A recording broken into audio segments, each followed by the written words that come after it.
This is the SQ12 Sports Mini DV camera.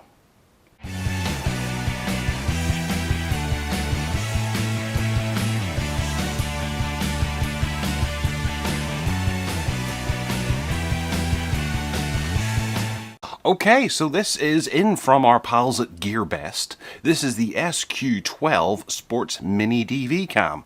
Now this retails for around about £13. The price seems to fluctuate on their site a wee bit. It's a full HD camera that is super small and designed to fit on your person when you're off out sporting, doing whatever it is you do. So it recommends you can use it for a car recorder, outdoor sports, marine sports, aerial and home burglar. So if you're into doing any of that, aside from the home burglary thing, maybe you might find this useful, and it's dirt cheap as well. So here is the specifications of it. It records in AVI, it has a super wide angle lens at 155 degrees, encodes in MJPEG, the resolution ratio is 1920 by 1080, 30 frames per second, image proportion is 16 by 9, compatible with a load of old versions of Windows. It's got a 200 mAh battery and it runs for about 60 minutes, so it's not one that you can really set up overnight and watch your house, but you can fit it to a helmet or something and cycle down the side of a hill or go horse riding, as we might try and do. Okay, so inside, see just how tiddly small this camera is. It appears to be the wrong way around. We have a USB plus a small proprietary connection there, and an AV cable or a phono out for hooking it up to whatever it is you happen to be hooking it up to. We have a mount, which hopefully connects to the camera. We have a tie clip as well with the camera clip on it as well. That's kind of nice actually, I quite like that. So that's probably the one you'll get most use out of. You can attach it to pretty much anything that has a strap. And then the camera itself.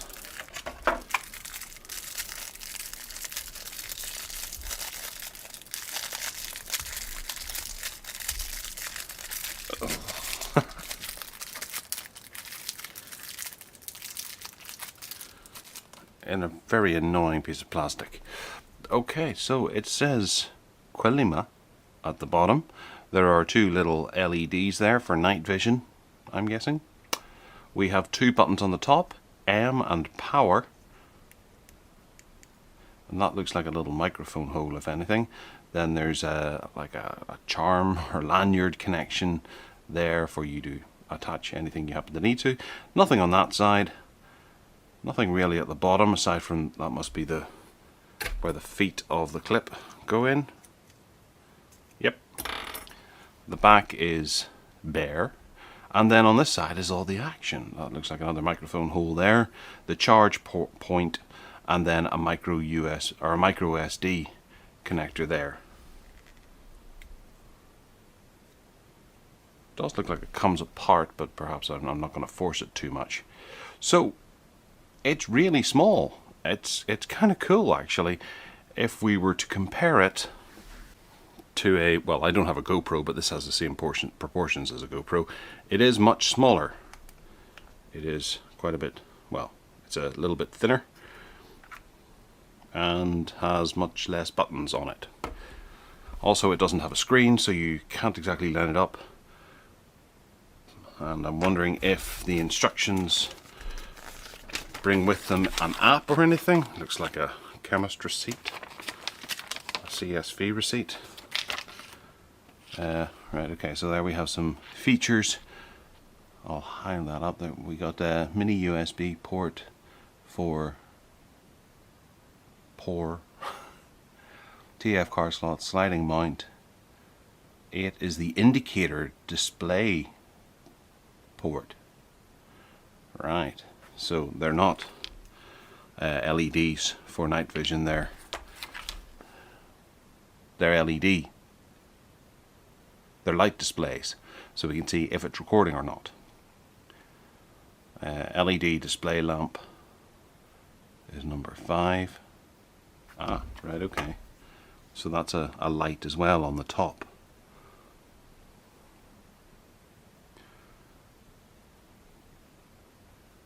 Switch key, where's 6?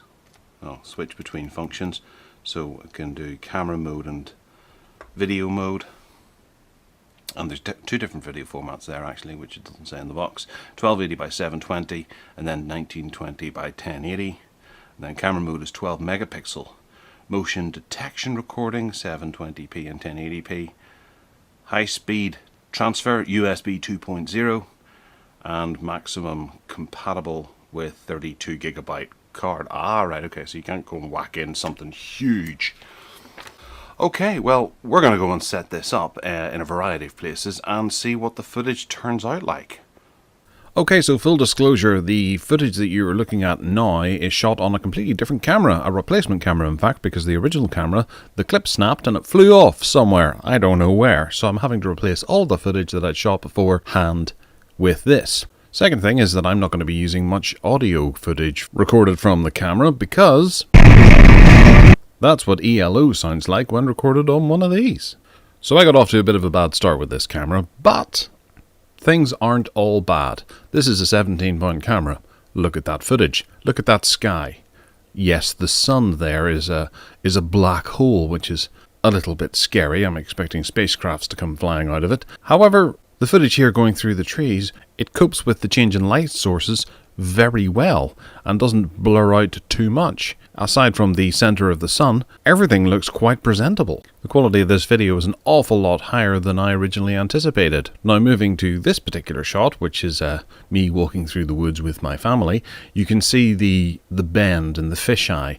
There's quite a bit of motion blur as well, where this is anticipating probably faster action. I use my phone here, you can see the interlace on the phone, but the camera footage is certainly not unusable. Greens are greens, blacks are blacks, may look a little bit washed up around the cloud line there, but for a camera costing around £17, it's alright. Now due to the size of the camera, it records every jiggle and wiggle, and this footage is actually quite smooth in comparison to some of the other stuff that I got, where I'm just holding the camera as you saw in the last shot. The colours are a little washed out, and it is having a little trouble with the brightness in the sky. But what better way to test an action camera than to attach it to a dog? This is my little terrier called Susie, who loves playing fetch, and that's my other pooch buddy. And as we throw the ball, you can see that the faster action results in kind of blurry video footage being captured, which is unfortunate. However, I'm not terribly concerned because at £17, if you lose the camera, it's no big loss. The video footage is perfectly fine when you know there's a chance that you could lose the camera. Now the dog is sitting waiting here for me to throw the ball again, and I'm coming down to throw the ball, and the footage isn't too bad. But just around the edge there where I happen to be standing, you can see there is a little bit of a break up at the edge of frame. Now I can't actually see any difference between 720p and 1080p, however the camera does also capture some still shots as well, which aren't the greatest. They do provide the function, which is kind of nice I suppose, but it isn't really worth your while trying to take advantage of this feature because ultimately it's sucky. It's almost like a still shot from one of the videos, and more than likely you'll have a camera attached to your phone which will get a shot that is 10 times better than this. I will, however, linger on this shot in particular, which I was most impressed with. We were driving at around 40 miles an hour and I decided to take a picture of what was beyond a gap in the hedge. And the camera has done a pretty excellent job at capturing a steady, crisp shot the very instant that I pressed the button. And I'm quite impressed by the results for such a small, limited camera. In all, I'm quite impressed with the camera.